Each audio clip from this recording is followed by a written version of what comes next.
Vamos tentar novamente para ver se dá certo dessa vez.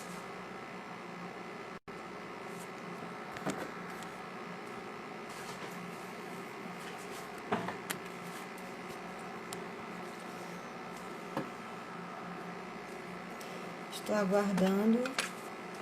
Houve problema na conexão e a gente não está conseguindo se conectar. Então, aguardando para que possamos iniciar. Vamos lá.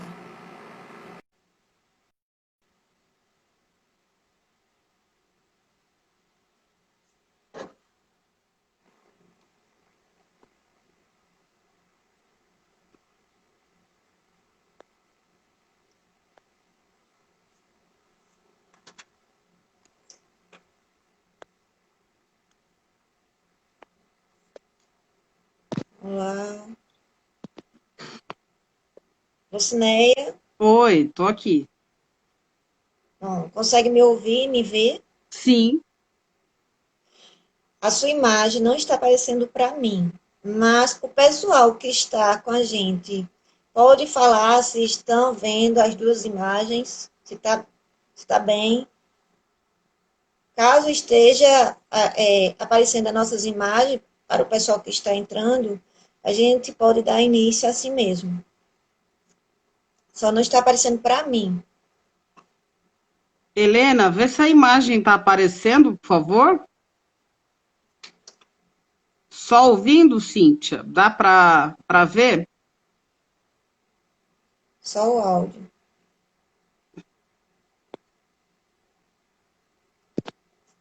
E eu tô pelo celular agora.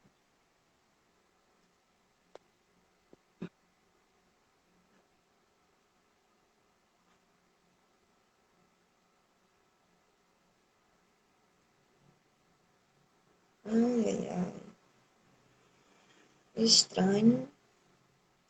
Aqui fica como se estivesse carregando a imagem, mas não aparece. Só escuto o áudio.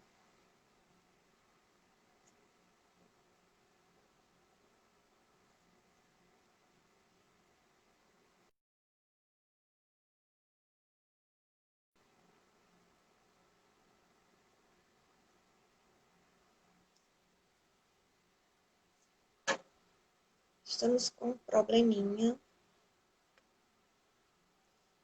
Boa noite a todos que estão entrando. Boa noite, Valdene, Maia. Boa noite, Cíntia, Uberman, Silvânia, Vian, Vianilson.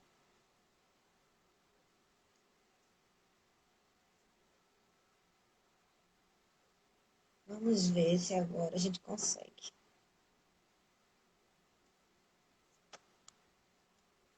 Estou aguardando.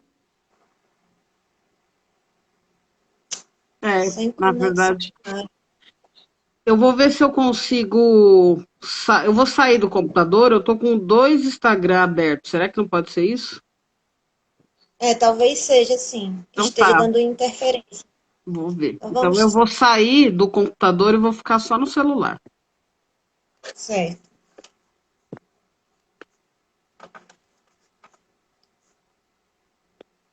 Boa noite, Luísa, Dárcia, Maria Cíntia. Boa noite a todos. Desde já agradeço a presença. A gente está com um probleminha na conexão, mas logo irá resolver. Vamos ter fé. Vai dar tudo certo. Boa noite, Sara. É, ele voltou novamente, mas acho que só aparece a minha voz. Isso, aqui para mim só aparece a sua voz. Eu saí do Instagram, do computador. Agora é estranho não aparecer a imagem, né? Aparece a voz, mas não aparece a imagem.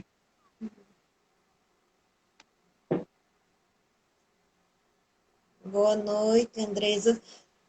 Alguém que está nos acompanhando, está aparecendo as duas imagens?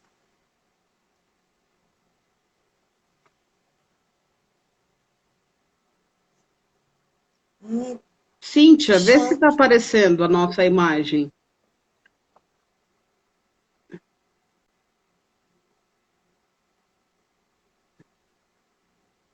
Não, não está aparecendo. Que estranho.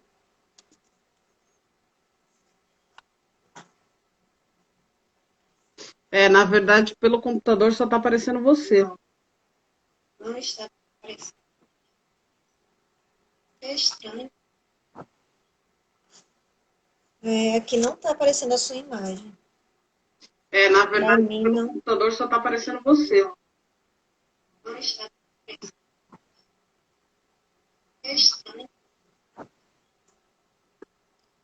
Aqui não está aparecendo a sua imagem.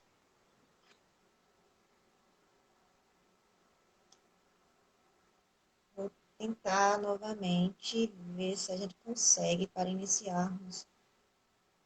Pessoal, peço desculpas, porque infelizmente essas coisas acontecem. Se a gente consegue para iniciarmos. Pessoal, peço desculpas. O meu áudio está chegando atrasado. Aí, estou conseguindo ouvir um eco.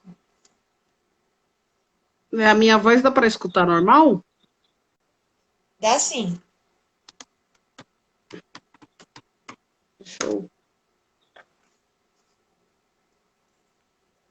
Deixa eu verificar aqui se tem alguma configuração no próprio aplicativo.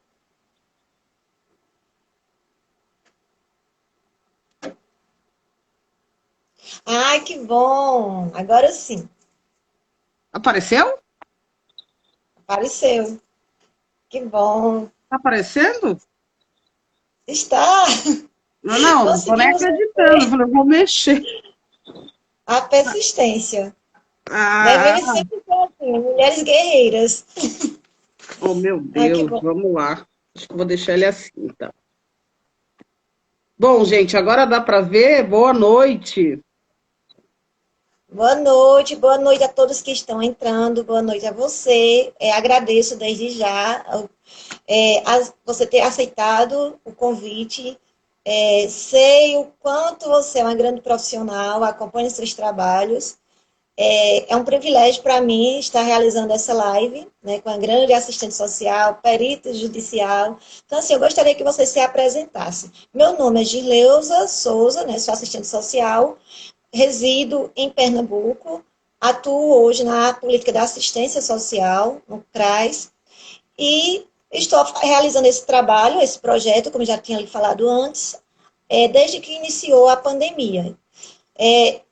Eu tenho o objetivo de levar boas informações, tanto aos profissionais, né, da área e de outras também, para que possam atuar de forma humanizada, que eles possam ter o conhecimento de assuntos muitas vezes desconhecidos. Então, assim, que todo conhecimento é válido, né, e é muito importante para todos nós, independente da área, da profissão que seja.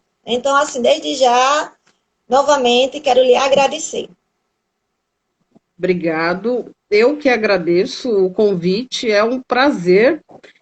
Eu acho muito importante quando a gente se compromete em realizar eventos, lives, que a gente possa compartilhar o conhecimento.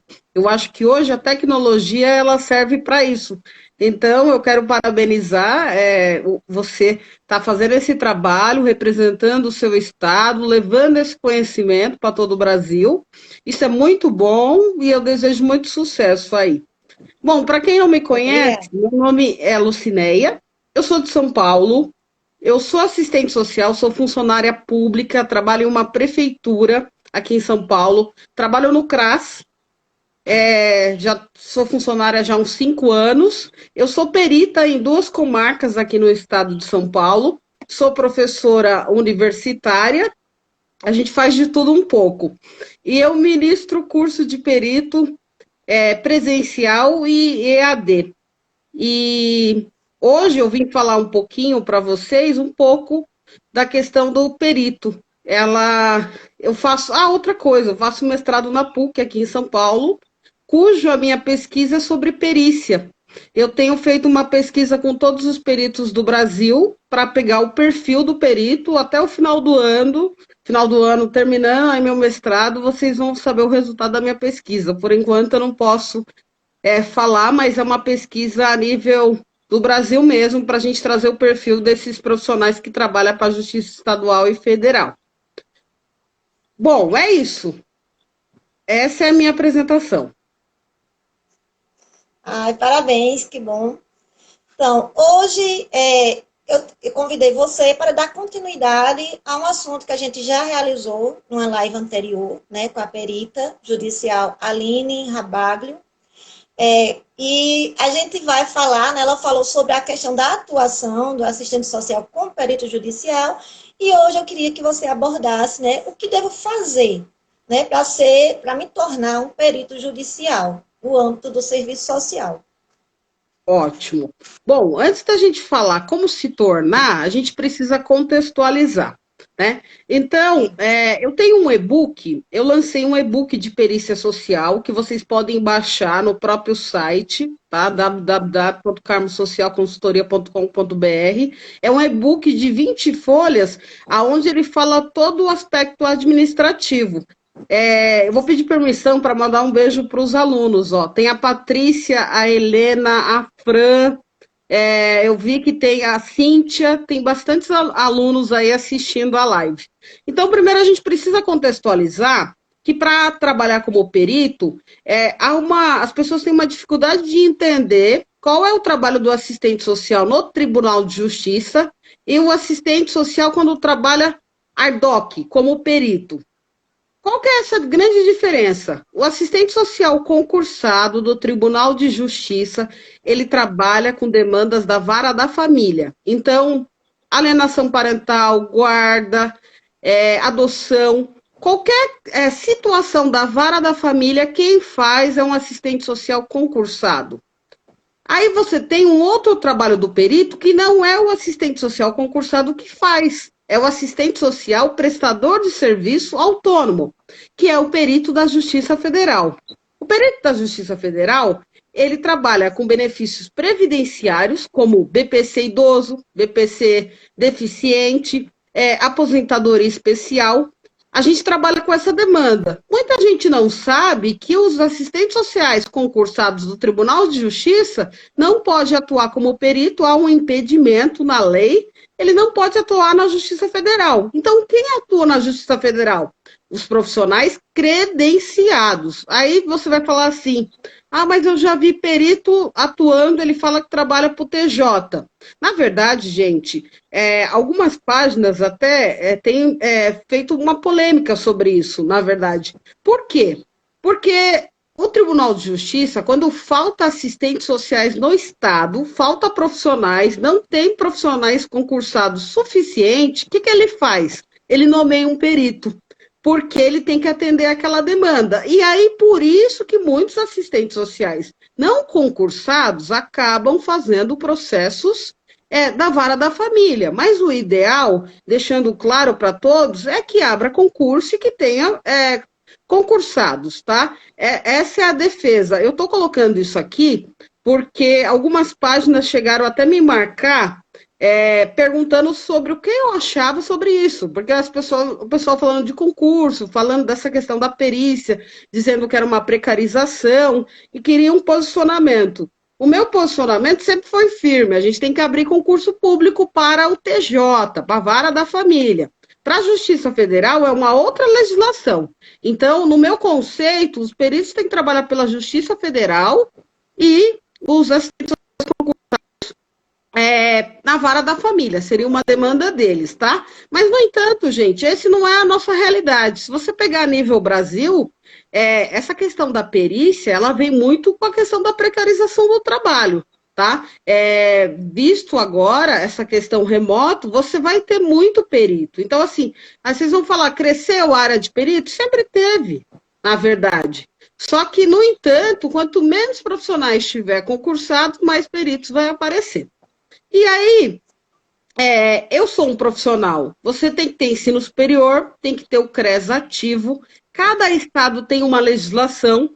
Alguns estados ele exige curso de perito. No caso do Rio de Janeiro, exige um curso de 21 horas. O único lugar do Brasil que exige curso é no Rio de Janeiro. Outros estados, como Maranhão, Rondônia, ele exige uma leitura de um livro, aquele livro Laudos e Pareceres. Também algumas, se você tem experiência profissional, ele te dá uma prioridade. Na Amazonas, tem um outro critério.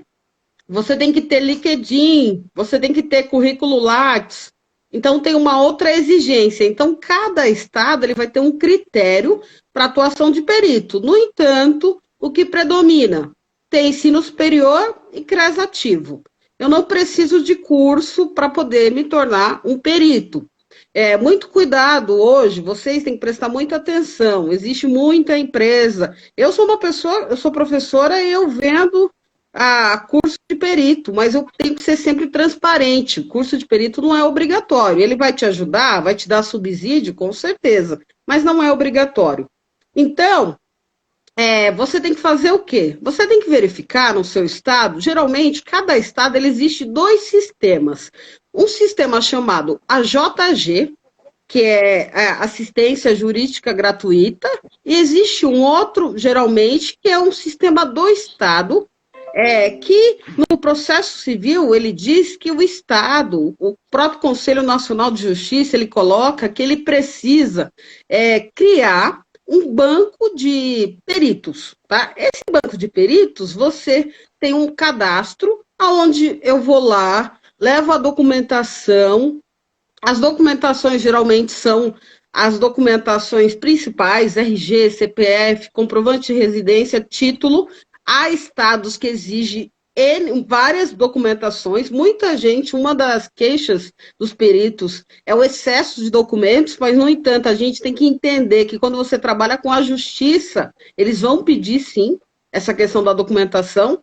Então, a partir do momento que eu entrego essa documentação, o meu cadastro ele vai ser validado. Eu entro para um banco de peritos. Esse banco de peritos o juiz, quando ele precisa de um conhecimento, como é que funciona essa questão? O juiz ele vai pegar diversos processos. Então, você pode ter aí, ele pega 50 processos. Cada processo exige um profissional diferente. Aí, no caso, ele pega um processo de um BPC. Se ele pegar um BPC e ele foi indeferido por uma questão socioeconômica, ele vai ter que nomear um profissional. Esse profissional é o assistente social. Para fazer, que é uma das coisas que a minha orientadora fala, a professora Aldaís Sposati, que a gente sai fora do conceito socioeconômico, porque o que o assistente social faz não é a questão, na perícia, é um estudo social, e não uma avaliação socioeconômica. Por quê, gente? Porque a avaliação socioeconômica ela está relacionada à renda, e nós, assistentes sociais, não trabalhamos com esse conceito de renda, a gente trabalha com estudo social. Por quê? Quando a gente vai avaliar uma família, a gente vai avaliar onde ela mora, ela tem acesso às políticas públicas, né? Ela teve o seu direito violado. Então, a gente não pode ficar ligado na questão socioeconômica. Isso já aconteceu na via administrativa. Quando ela foi lá no INSS e foi indeferido, é porque saiu do critério de renda. Se o assistente social, na qualidade de perito, usar essa exigência, nem precisava de perito. Porque o estudo social ele é amplo, né? Então, o assistente social ele entra para fazer esse estudo para dar subsídio para o juiz. Então, eu vou lá, faço essa perícia, elaboro um documento chamado laudo técnico. No serviço social, nós chamamos de laudo social. Nesse laudo social, eu tenho esse parecer, e esse parecer vai dar subsídio para o juiz. Então, esse meu parecer não é definitivo, porque o juiz não tem conhecimento nessa área. Então, ele vai ter que ver um especialista. Por que a gente fala que o perito é especialista? Porque o Código Civil, ele prevê que o especialista não é aquele como a gente está acostumado na questão da graduação. Ele é porque eu fiz pós, mestrado, doutorado. Não, especialista para o Código Civil é aquele profissional que detém daquele conhecimento, que ele pode dar esse subsídio para o juiz. Então, automaticamente, eu faço esse laudo, dou esse subsídio e auxilio o juiz a tomar aquela decisão. Então, para me tornar perita, as pessoas falam, olha, mas é muito difícil, será que tem que ter uma indicação? Como é que funciona? Não, gente, você tem que se cadastrar. A partir do momento que o seu cadastro está validado, aí eu tenho algumas dicas aí, que eu sempre dou para os alunos, que essas dicas vai ser o grande diferencial para você conseguir a nomeação. Eu sempre posto na minha página as nomeações, né? Esses dias até o pessoal me questionou que tinha uma aluna que eu coloquei uma mensagem dela e ela colocou, participei do curso outubro de 2020. Aí as pessoas falaram para mim que eu tinha que corrigir. Eu falei, eu não posso corrigir uma mensagem de um aluno, tá? Então, assim, eu já coloco a mensagem do aluno para vocês saberem que o aluno foi nomeado, não foi eu que escrevi, foi ele. Por que eu estou colocando isso, gente? As nomeações, o grande número de nomeações que eu tive de alunos foi porque os alunos não ficaram só com essa questão administrativa, fez o cadastro e ficou aguardando a nomeação. Não, existem várias possibilidades. Primeira possibilidade, após me cadastrar, validar meu cadastro, o que eu tenho que fazer? Procurar a comarca mais próximo da minha casa e levar um currículo de perito. O que é um currículo de perito? Ele não é um currículo comum, ele é um currículo que eu faço específico para a atuação do perito. E aí eu elaboro esse currículo e uma outra dica, que inclusive eu tenho um modelo, depois eu posso disponibilizar para vocês, passar para ela compartilhar, a questão de uma carta de apresentação. Existe uma formalidade dentro do judiciário. Então, eu vou até a comarca com um currículo de perito e uma carta de apresentação. Quem eu vou procurar na comarca? O diretor. Eles chamam de diretor de cartório. Diretor de cartório em muitas cidades, se for cidade pequena, às vezes é até um juiz, tá? Você chega, entrega isso para ele, procura o diretor, geralmente eles te atendem, eles não atendem tão bem porque eles sabem que existe um site, então ele vai falar, olha, a gente não recebe, mas assim, usar a formalidade, como antigamente, chegar, se apresentar, dizer que já está cadastrado, mas você quer se apresentar, esse é um grande diferencial. Eu tive uma aluna no Rio de Janeiro, eu dei o curso esse ano em Duque de Caxias, em janeiro. Quando deu 2 semanas do curso, ela me mandou uma mensagem dizendo que foi nomeada. E eu me assustei pela rapidez. Na mesma semana do curso, ela fez o cadastro. O que ela fez? Ela usou exatamente essa dica que eu dei. Ela foi até a comarca, perto da casa dela, procurou o diretor. Quando chegou lá, o diretor falou assim, mas você entende de benefício previdenciário? Entende de BPC? O que você entende? Ela deu uma aula para ele. Ela contextualizou, falou do LOAS, ele falou, tudo bem, no outro dia ela recebeu a sua primeira nomeação. É só para vocês entenderem que a gente tem essa disponibilidade de dizer por quê. Existem muitos profissionais cadastrados, no entanto, pode ter um ótimo currículo, mas talvez não tenha tanta boa vontade, né? Eu tive um outro aluno que é um grande exemplo para vocês, para a gente falar de nomeação, em Curitiba. Eu fui dar um curso em Curitiba, eu fiz uma dobradinha. Eu dei um curso em Londrina, passei a noite de viagem para Curitiba. Quando eu cheguei, 5 horas da manhã, tinha um aluno no hotel que era do interior. Ele tinha dormido lá para fazer o curso. E ele disse para mim que ele foi fazer o curso porque ele ia ser nomeado na cidade dele. E aí eu perguntei para ele, mas como que você vai ser nomeado? Você conhece alguém? Ele, não. Mas com esse certificado faz toda a diferença. O que ele fez, gente? Após o curso, ele foi até a comarca. Eu tenho alguns materiais complementares que eu mando para os alunos e eu nunca soube o número de folhas. Eu sei que ele imprimiu e ele falou para mim que passou de 1.000. Nem eu sabia que tinha tudo isso. Ele imprimiu esse material, ele foi até a comarca, entregou o currículo, mostrou o que ele fez o curso. Na outra semana ele mandou mensagem, foi nomeado.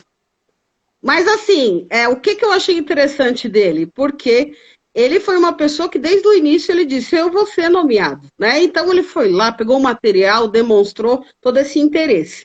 Então assim, para ser perito, já indo para o aspecto mais objetivo, você precisa, então, juntar a sua documentação. Quem é estudante vai ter que aguardar um pouquinho, porque não dá para se cadastrar como perito, mas, assim, eu sempre oriento os estudantes a estar sempre fazendo cursos, palestras, lives, que são gratuitas, relacionadas ao âmbito sócio-jurídico. Isso alunos, isso assistentes sociais, isso vai diferenciar vocês no mercado de trabalho.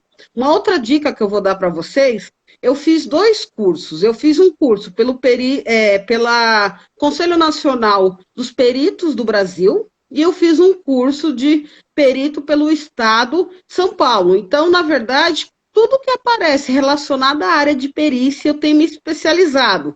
Até formações fora do Brasil, eu tenho me inscrito relacionada à perícia. Por que eu tenho feito isso? Porque eu sou uma professora de perícia, eu tenho que estar atualizada. Só que isso também vai me diferenciar como perita, porque isso vai para o meu currículo. Então, a minha dica para os alunos, a gente tem muita coisa gratuita. O Conselho Nacional de Justiça tem oferecido até cursos gratuitos no site, de português, de laudo, dá uma pesquisada. Então, vocês têm que aproveitar. Isso que vai fazer a diferença. Na hora que vocês se formarem, os estudantes, vai lá e se cadastra como perito. A gente precisa, então, compartilhar isso com os colegas, né? O pessoal, a área de perícia é uma área ainda muito desconhecida, né? Não é uma área conhecida, porque as pessoas ficam com receio. Qual é o trabalho do perito, né? Você tem que trazer toda essa questão. Então, você, na verdade, tem que conhecer essa área, se cadastrar, atuar como perito. O trabalho de perito, no início, há uma insegurança, isso é muito comum. Eu sempre eu reforço bem, quando as minhas alunas são nomeadas, eu sempre dou um apoio no início das primeiras perícias, eu fico muito perto. Por quê? Elas são capazes, mas estão inseguras. Porque fica com medo, quer fazer coisa boa, uma perfeição, um bom laudo, uma boa perícia, elas são críticas, elas têm ideias novas, muitas coisas os alunos também vão trazendo também coisas bem legais aí, em relação à perícia. O que a gente tem de novidade é a questão da lei, tá? O que a gente tem hoje? Fora o processo do Código Civil, o Conselho Nacional de Justiça, ele vai trazendo várias legislações, mas o assistente social precisa estar ligado ao Cefes, ao nosso conselho de classe. Por quê? Estamos no momento agora de pandemia. Eu tive muitos alunos nomeados na pandemia. No entanto, o Conselho Nacional de Justiça orienta os profissionais a fazer o trabalho remoto, a teleconferência, a perícia por teleconferência. Bom, gente, se isso não foi discutido no serviço social anteriormente, vocês acham que no momento de pandemia a gente consegue fazer esse tipo de trabalho? Isso é para a gente pensar. Oi, Célia, vai sim. As meninas estão colocando ali, vai ter o curso de perito em Joinville, sim, em setembro.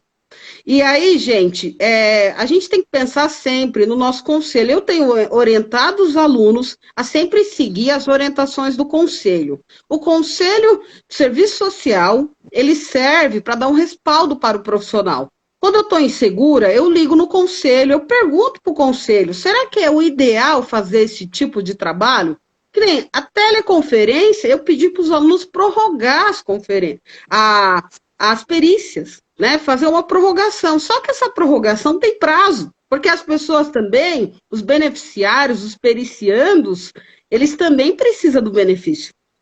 E eles também não têm como esperar. Então, vocês vão ter que avaliar, talvez, a metodologia de trabalho que vocês vão usar para fazer essa perícia. Bom, então não dá para fazer uma perícia no domicílio. Então, eu posso pedir para a comarca para me liberar uma sala onde tenha condições de segurança, máscara, álcool gel, distanciamento, para me realizar essa perícia. Só que esse periciando não pode ter o direito violado, porque eu acho que eu estou em risco, tá? Então, a gente tem que pensar em tudo isso. Eu estou colocando isso em pauta, porque eu vejo que as pessoas têm discutido, sempre vendo o nosso lado profissional, mas a gente não vê o outro lado. O tempo está passando. Estamos aí no mês 7. A gente tem processos, as pessoas perguntam em relação aos honorários, né? A pagamento. Ela chegou a falar de dinheiro, de pagamento, de honorários. Não? Ela falou alguma coisa? De dinheiro? Quanto ganha um perito? Trouxe essa questão? Falou Então, assim, ela assim, falou que é muito relativo. Eu gostaria só de não acrescentar, porque você já falou tudo, né? Mas assim, lembrar um pouco essa questão que foi muito importante você falar, que não é necessário um curso de perito para você se tornar perito, mas que se a gente for se embasar sobre o que a gente aprendeu durante a nossa graduação, é muito vago, né? É muito vago, porque a gente estuda, a gente vê as ferramentas que a gente pode utilizar, mas é muito vago. Então, assim, é importante, sim, sempre estar obtendo conhecimento, sempre buscar mais, para que você possa ser um profissional responsável.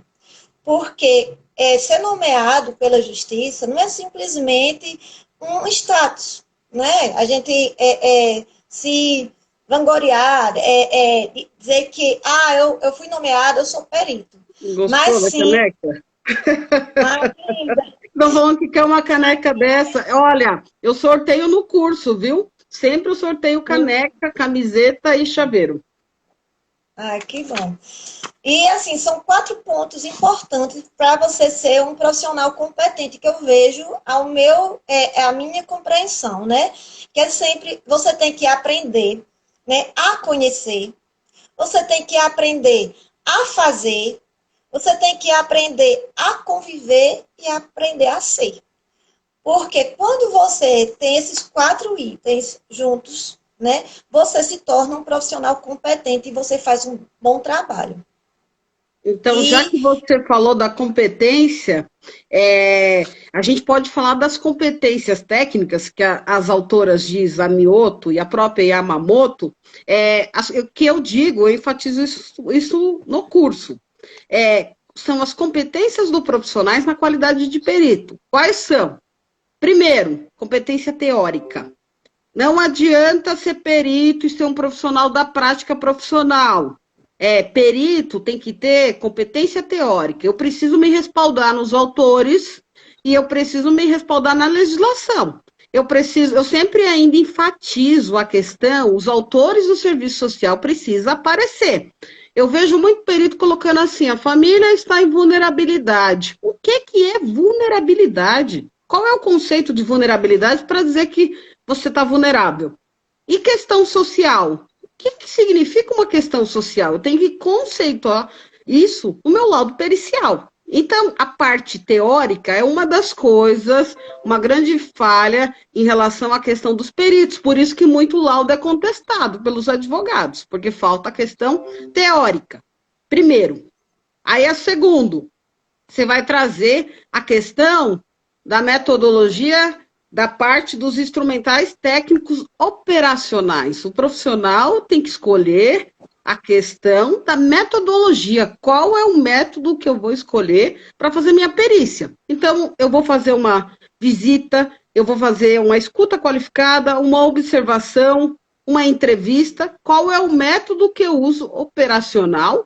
Ele tem que ter um objetivo, como diz a Yolanda Guerra, uma intencionalidade, que não é do instrumental prático, e sim qual é a intenção desse para viabilizar. A outra questão que a gente tem que trazer é a questão ética. A questão ética é importante, e muito. Então, muitos assistentes sociais sempre tem que colocar em pauta. Eu vejo muito assistente social, dentro dos processos, a gente tem um quesito. O que são quesitos? As partes pode formular quesitos e fazer perguntas. Eu vejo que muitos profissionais pegam aquele quesito e perguntam na íntegra. Tem muito quesito que nem é do serviço social. Quando não é meu quesito, eu preciso devolver e dizer que, conforme meu código de ética, artigo XX, não é trabalho do assistente social. Eu só vou responder matéria do serviço social. Isso eu tenho que devolver, tá? E quando é um aspecto, eu brinco bastante. No curso eu faço algumas pegadinhas aí com os alunos. Se você pegar o quesito, se eu pegar uma parede, aí eu bato aqui a parede Aí ele pergunta assim no quesito, essa parede, qual é a marca do cimento? O assistente social não pode responder isso. Se ele responder, ele pode ser contestado ou até ter o seu CRES cassado, porque isso seria um engenheiro, um arquiteto, então eu preciso devolver. Então, outra coisa, muito cuidado com quesitos. Os quesitos são perigosos. Então, um exemplo, vou dar um exemplo bem legal aí para vocês perceberem um pouco como o judiciário é conservador. O judiciário pergunta assim: a família tem ajuda de terceiros? Aí, de repente, o beneficiário não tem renda. Aí o assistente social vai lá e coloca que nem a gente quando trabalha no CRAS. A família que ajuda. Ele está recebendo, a família dá alimento, a família paga a conta, faz isso, faz aquilo. Você manda isso para o juiz. Sabe o que o juiz vai dizer? Se for um idoso, ele vai pegar a lei e vai dizer assim: de quem é a responsabilidade do idoso? Sociedade e a família, certo? Já que você disse que a família e o poder público, só que o judiciário não lembra disso. Então ele vai dizer, já que a família, você disse que ela tem condições de pagar, ótimo. Então eu aqui, ó, poder público, não vou fazer nada.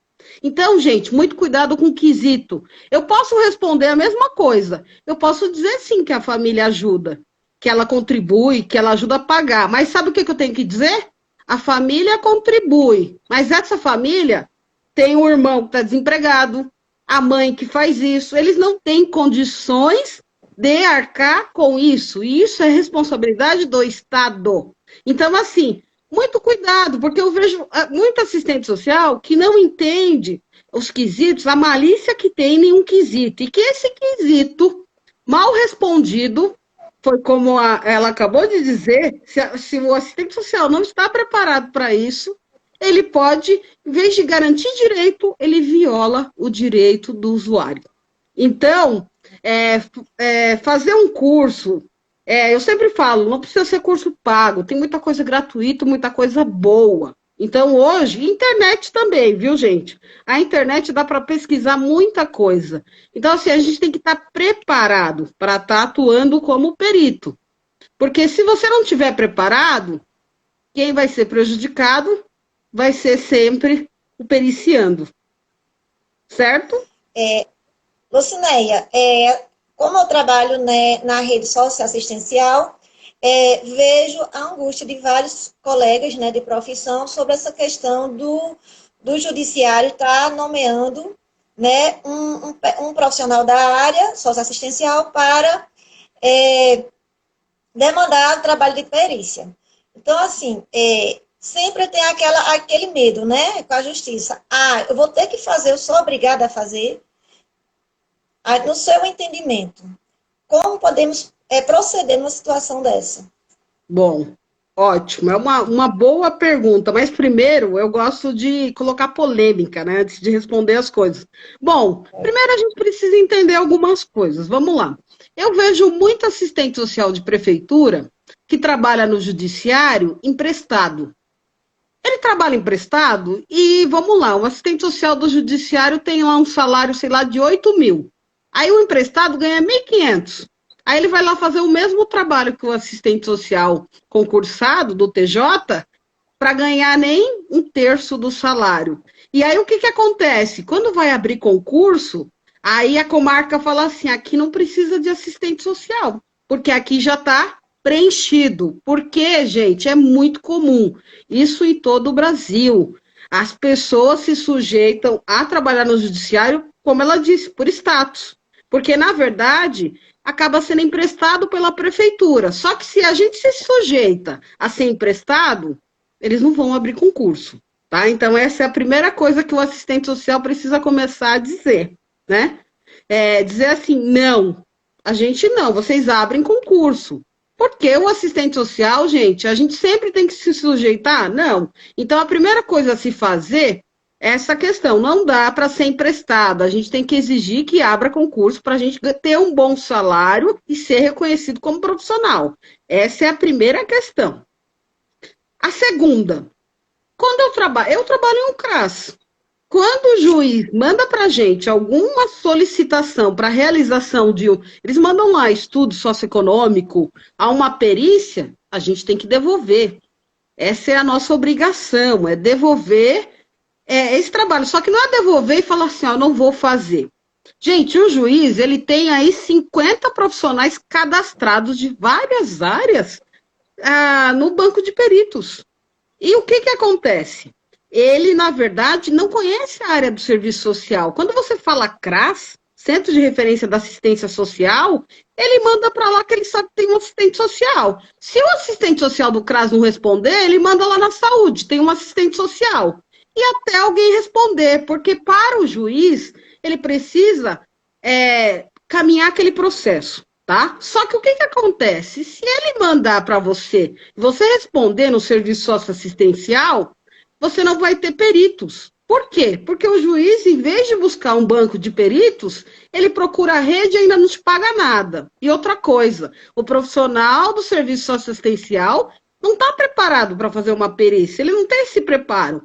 E eu vejo porque, conforme a minha pesquisa, você vai observando que os profissionais realmente não está adaptado. Ele recebe lá um BPC. É meu trabalho ou não é? Isso é uma queixa a todo o Brasil. Então, o que a gente tem que fazer? Inclusive, um colega meu da PUC, ele montou uma resposta onde hoje eu uso de modelo.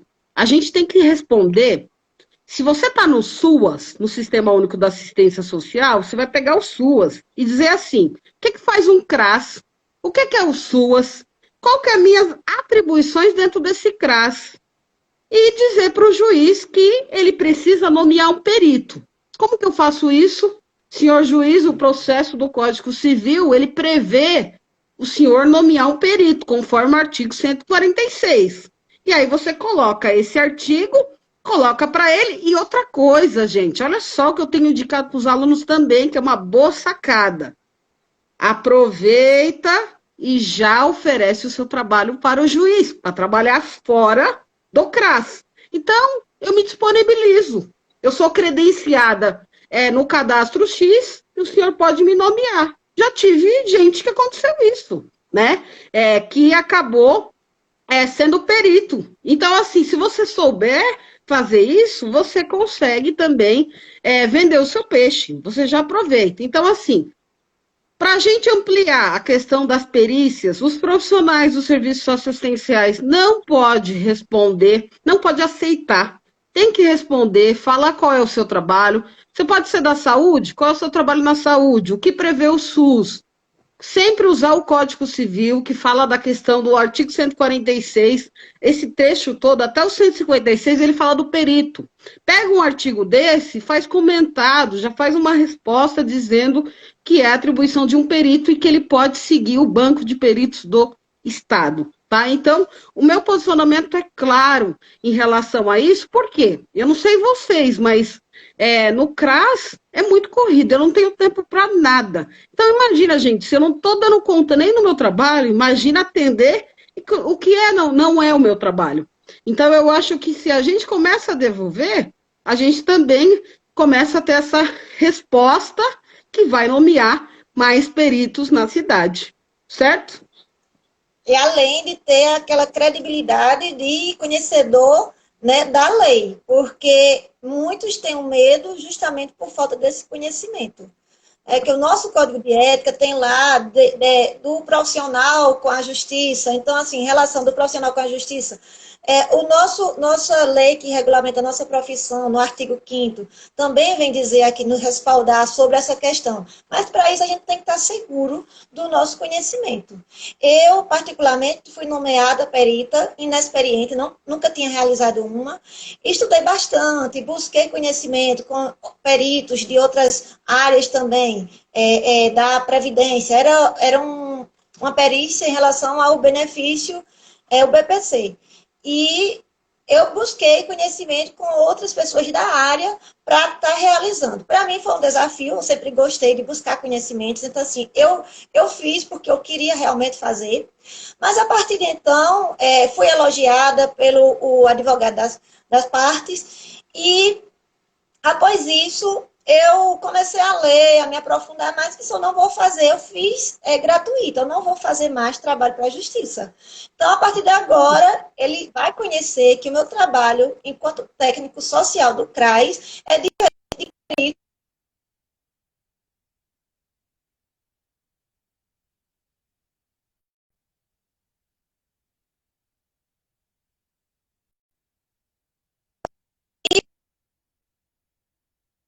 Ter o conhecimento, como você frisou bastante aí, da questão da lei, porque você tem respaldo, né? Você não simplesmente não está falando algo que você acha, mas sim que é lei, né? Que te respalda sobre isso.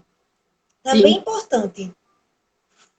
A Alane está fazendo uma pergunta ali bem interessante. Bom, primeiro eu vou contar para vocês como é que surgiu essa ideia. 2000 e... Travou, né, Helena? 2017, não, 2016, eu já era professora universitária. Mas aí eu fui nomeada como perita, eu fiz o cadastro. E assim, independente de ser professora universitária e ter bastante experiência na área, eu fiquei extremamente insegura, como ela disse. O que, que eu fiz? Procurei os meus colegas, procurei uma colega que trabalha aqui no Tribunal de Justiça de São Paulo e pedi uma orientação para ela. Só que o trabalho do assistente social concursado do tribunal é diferente do perito. Então, ela também não conseguiu me ajudar tanto. E aí, gente, foi daí onde surgiu a minha ideia. Eu já ministrava cursos. E aí eu falei, bom, eu vou bolar um curso de perito. E aí, o que, que eu fiz? Eu já era consultora de uma empresa aqui em São Paulo e eu montei um projeto piloto. Aí eu comecei a fazer esse curso, ministrar esse curso em 2017, no centro de São Paulo. Começou a vir gente de todo o Brasil, vir fazendo esse curso aqui em São Paulo. E aí, automaticamente, ele foi crescendo, foi crescendo. Em 2018, eu comecei com um projeto, leva esse curso para sua cidade. E aí, o curso passou já em quase 50 cidades. Eu já dei esse curso de perito. Aí o pessoal até brinca, mas será que o curso é tão bom? Não é que pouco se fala sobre perito.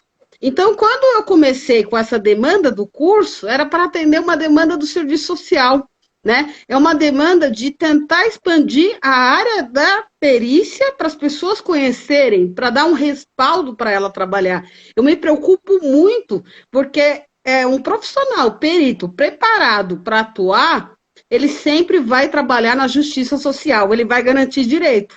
Agora, se ele não estiver preparado, foi o que eu disse para vocês, ele pode violar o direito. Então, há uma grande preocupação, principalmente uma questão ética, um compromisso ético da minha parte. Não é à toa que os alunos que me conhecem, dos cursos presenciais, as pessoas falam, nossa, mas você pensa no serviço social de uma outra maneira. Mas é porque eu acredito na profissão do serviço social. E quando a gente acredita, tudo que a gente faz, a gente quer expandir. Quando a gente traz lá um curso, eu quero que o aluno saia dali, que ele possa expandir isso para outros horizontes. E eu acho que a perícia é nesse sentido, né? Então, a colega teve aí essa intenção de chamar para falar sobre isso, porque ela tem a intenção de contribuir com o conhecimento do serviço social e ampliar a área de conhecimento para vocês, compartilhar isso. E isso é importante no serviço social, né? E aí é engraçado que muita gente fala, mas ninguém fala como que é o cadastro. Não fala mesmo, né? Eu lembro que há muitos anos atrás eu trabalhava como assistente social, ela sempre fez perícia, mas nunca contou pra gente. Opa, Patrícia, hein? Eu vou estar em Pernambuco no mês que vem. A Patrícia é daí, do Pernambuco. Agosto eu tô aí no Recife, hein? Tô aí pra gente passear um pouquinho. É ruim, hein? Na quarentena tá difícil. Então, isso é muito importante. Essa questão da gente ter essa questão ética de compartilhar. Ó, alguém tá falando aqui, ó, tá falando mal dos peritos. Eu já falei um pouco sobre isso, né? No início da nossa fala. Exatamente, gente. Por isso que eu falei para vocês. Vocês têm que pensar. Quando se fala de perícia, de trabalho terceirizado, eu fiz aquela explicação do que é concursado e do que é prestador de serviço, tá? Então tem que estar muito claro mesmo, porque se você estiver terceirizando o trabalho do TJ, é uma precarização de trabalho, sim. tá? Eu sou professora de perícia, eu vendo o curso de perícia, mas eu trabalho com transparência e verdade. Eu nunca posso dizer para vocês que isso não seria, porque o correto é sempre o assistente social ser muito valorizado. Até porque, gente, se você pegar os honorários de um perito, é muito inferior a um profissional concursado. A Justiça Federal tem uma tabela hoje, a nível nacional, que os honorários vai de 200 a R$ 240, o mínimo, tá? Podendo essa tabela ir até 3 vezes da tabela. Então, você vai ter perito que ganha até 600 por perícia. Isso depende do estado. Mas se você for avaliar, a maioria, na minha pesquisa a nível nacional, eu mostro que as pessoas não vivem de perícia. A maioria trabalha, tem um emprego formal e complementa com perícia. Eu posso dizer para vocês que eu já pesquisei mais de quase 50 peritos no Brasil. Falta 2 estados para me terminar. E 98% tem um outro trabalho e não trabalha só com perícia. Por quê? Porque não dá para se ver só com os honorários. Porque uma das coisas que a gente precisava discutir, não só dentro da profissão, mas os peritos em si, é a questão dos honorários, que são baixos pelo custo. No entanto, a gente pode, e tem gente que tem medo, pedir aumento de honorários. Então, eu tive um custo, gastei na perícia aí, sei lá, quase R$ 200. Então, o juiz vai ter que me pagar mais. Aí eu tenho que justificar. Eu pego as notas do transporte, da alimentação, do hotel, se eu fui para uma outra cidade, e falo para o juiz que tem que ter um aumento de honorários e a minha parte técnica, eu preciso valorizar. Tem muito assistente social que ganha pouco e tem medo de pedir. Eu nunca vi alguém pedir aumento de honorário para juiz e ele não dá, gente, porque o juiz não sabe quanto gastou, é só documentar. Então, é uma das formas que a gente pode usar, mas os profissionais da área acabam ficando com medo por ser um magistrado, ser uma pessoa da justiça, mas uma boa notícia, os peritos são bem vistos, tá? A gente é chamado de doutor, né? Eles olham a gente muito bem, porque o juiz precisa desse profissional.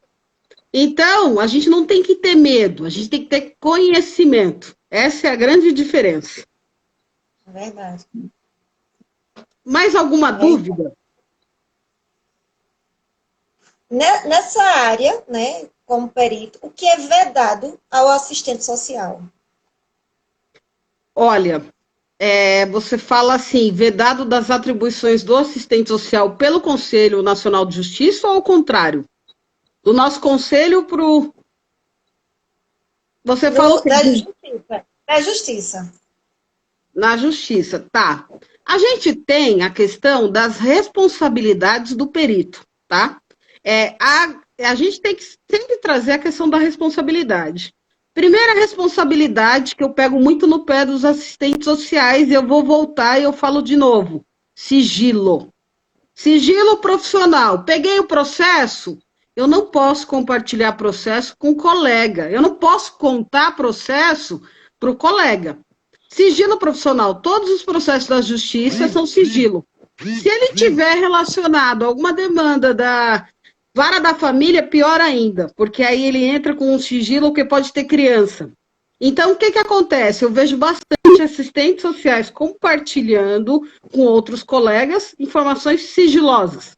Uma das responsabilidades dos peritos é a questão do sigilo. Então, muito cuidado em relação a isso. Uma outra responsabilidade do perito é em relação aos autos do processo. Hoje, os autos, eles são digitais, mas existem cidades pequenas que têm ainda os processos físicos.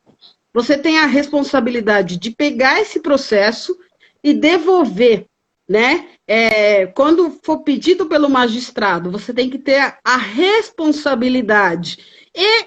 Por dano ou culpa, se o perito infringir a lei, ele fica de 2 a 5 anos afastado do cargo de perito, podendo ser comunicado ao seu conselho também.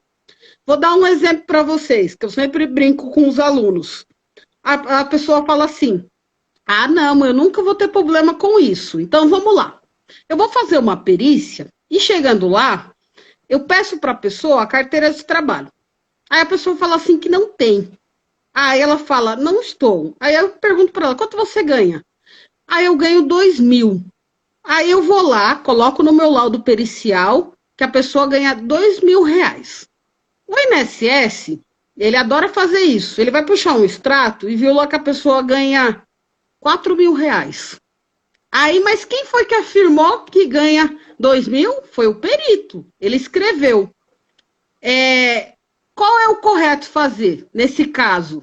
Na hora que eu vou escrever o laudo, por isso que o acesso do perito é por esse laudo pericial, segundo as informações do requerente, que não apresentou a carteira de trabalho no ato da perícia, ele ganha R$ 2.000. Conclusão, olha que diferença. Eu só disse que foi ele que falou. Agora, se eu peguei a carteira e olhei, aí eu vou escrever. Se não, eu posso ser um perito que posso ficar inabilitada por uma coisa simples, tá? Então, assim, esse é um dos critérios. Um outro critério de responsabilidade do perito é seguir o que é colocado dentro do Conselho Nacional de Justiça, que é cada edital de cada estado, seguir o que é pedido. Uma outra coisa obrigatória, resposta de quesitos. Todos os quesitos precisam ser respondidos. Independente se for uma pergunta que não é da profissão, lembra que eu falei? Você vai responder dizendo que, conforme o seu código de ética, você só responde matéria do serviço social. E o perito, se ele infringir a lei, ele pode sofrer um processo criminal, né? Houve uma denúncia, no caso do estado do Maranhão, onde havia assistentes sociais que dizia que ia fazer a perícia e não fazia, entregava laudo. Houve essa denúncia, foi para a justiça, e todos os profissionais hoje do Maranhão, eles têm que fazer a perícia e pedir para o requerente assinar para comprovar que ele foi fazer a perícia. Por quê? Por causa de irregularidades de profissionais que não têm ética e fizeram esse tipo de coisa com o usuário do serviço. Porque quando eu falo da questão da ética, é porque o nosso código de ética, ele está sempre para o usuário do serviço. Então, automaticamente, se ele foi prejudicado, ele infringiu um direito. Então, assim, se você seguir exatamente o que diz a lei, o seu código de ética, o Código Civil, Conselho Nacional de Justiça, o edital do credenciamento, uma outra coisa que eles exigem também é sempre estar com o cadastro atualizado. Então, todo ano, atualizar. Aí fiz uma pós-graduação, fiz um curso novo, atualizo o cadastro. Mudei de endereço, tem que atualizar. Tá? Então, essas são as informações da responsabilidade do perito enquanto profissional que atua perante a justiça. Lucinéia, estamos quase já no tempo máximo, né? Se a gente demorar mais um pouquinho, o Instagram, o sistema nos derruba aqui. E eu gostaria demais de compartilhar. Já foi tão bom, tão gostoso, que a gente nem viu o tempo passar. Né? Apesar dos entraves no início, mas que deu certo. Então, assim, eu quero lhe agradecer demais, viu? Você é uma grande profissional, já lhe acompanho tanto no canal do YouTube como no Instagram, na sua página. Quando eu procuro profissionais, eu busco principalmente a credibilidade do profissional para que eu possa estar passando conhecimentos, né, para profissionais e para as pessoas comuns que tenham conteúdo e que tenham credibilidade, certo? Então, assim, você é essa profissional, muitíssimo obrigada por ter aceito o convite. Falta apenas alguns segundos, já está avisando aqui para nos derrubar, então, muito obrigada, viu? E obrigada a todos que participaram da nossa live. Obrigado, gente. Boa noite. Eu tenho uma página, Perita